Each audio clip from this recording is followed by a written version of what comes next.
I want to share with you three lessons that I use now in business that I learned from being kicked out of my aunt's house at 16, having to constantly find places to sleep, bouncing around from house to house, living out on the streets, just trying to figure life out.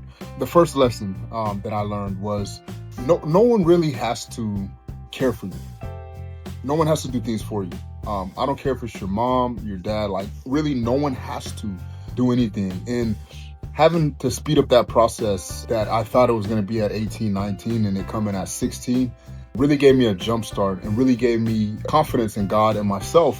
And knowing that at the end of the day, it's no one's responsibility to care for you. It's no one's responsibility for bringing out the gifts that God's put in you. It's no one's responsibility for making sure that you have the bread for today. It's no one's responsibility for praying over your life like you're supposed to. Like at the end of the day, your life is your responsibility. I know it can sound negative to many, but when you choose a line of work like business, you have to understand that it all falls down on you, that you eat what you kill, that you are the one that has to drive things forward and be able to create something.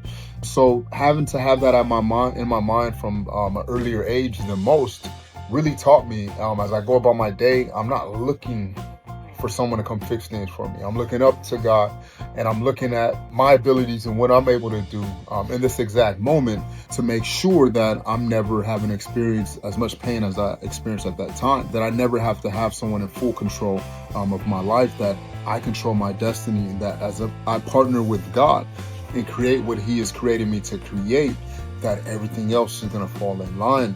So that lesson really stood with me, and it's one that's been tremendous, because I remember at my lowest, instead of looking for others and calling around and trying to figure out, who's going to help me, I had to look to God.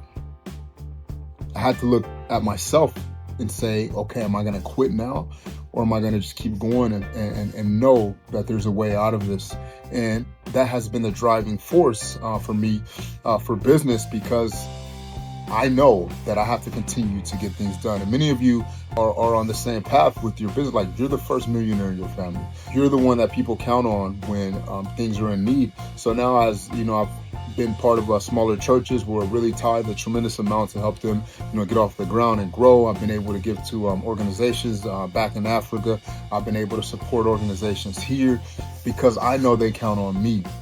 But I had to count on me first, and I had to make sure that I began to know that I had to handle things on my side first.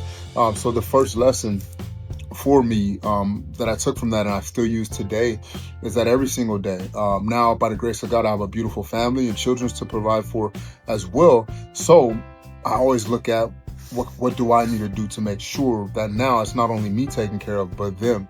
Now that when their children come, they need to be taken care of.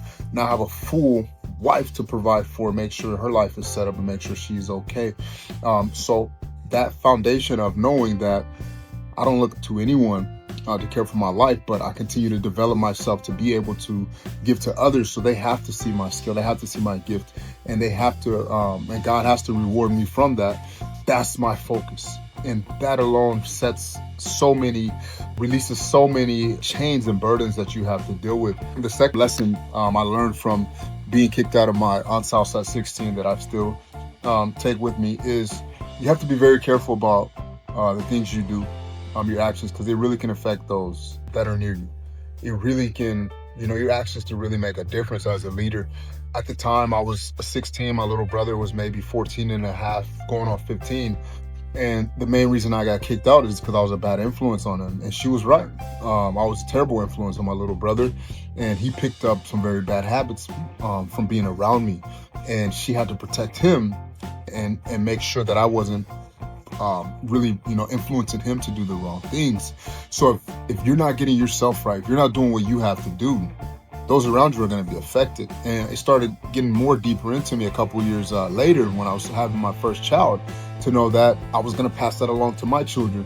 So now every day I'm aware of my actions, positive and negative, that others are affected by it.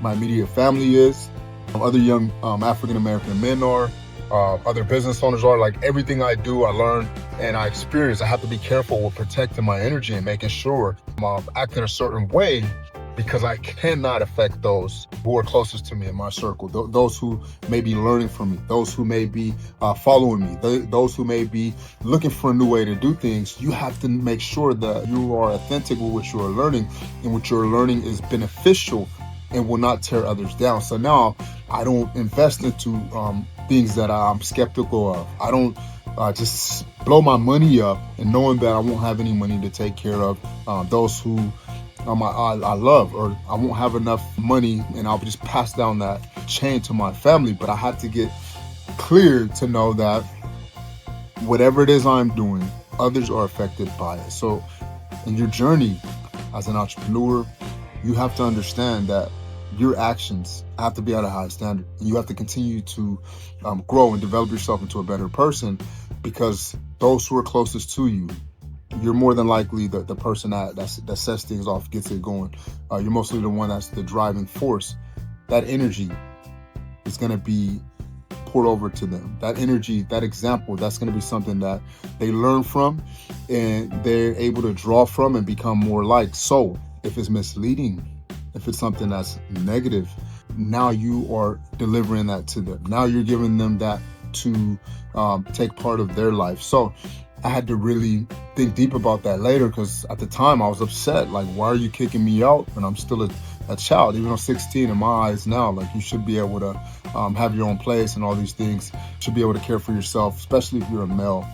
16 is you're more than capable, more than able to go out, start working and learn how to provide for yourself. But at the end of the day, at that time, I made a big deal about it, and it hurt me. But now I know that God used it to really train me to know that you have to be careful with those who you are around. Do not mislead others.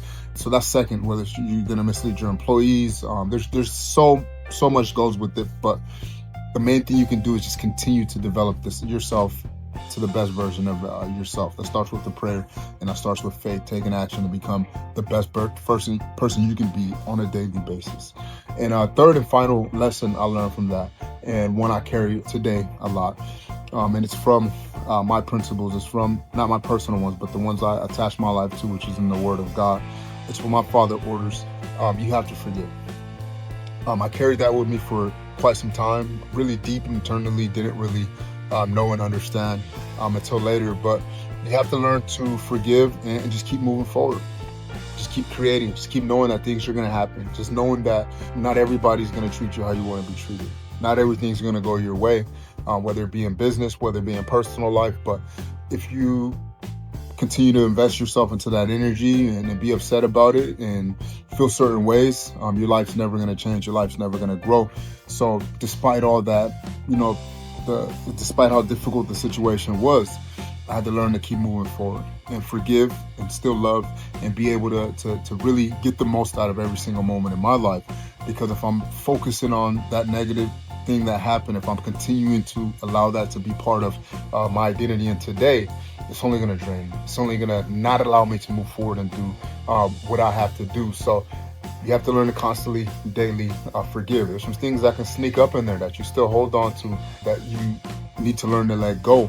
And the quicker you learn how to do that, the greater your life's going to be, the more you're going to be able to develop yourself, and the more you're going to be able to give when you learn how to forgive. So I thought I'll share that, because many of us have stories, many of us have things that we have been through in life, whether it be negative and positive. I just wanted to be real about something that happened to me, that I continue to use today to be the best person I can be for my family, for my clients, for myself, for the kingdom, whatever it may be. But those are three things that I use in my adult life, 15 years later, that allow me to continue to succeed. But also when I'm failing, I'm able to know how to bounce back. So if you like videos like this video, comment, subscribe. I'll continue making videos.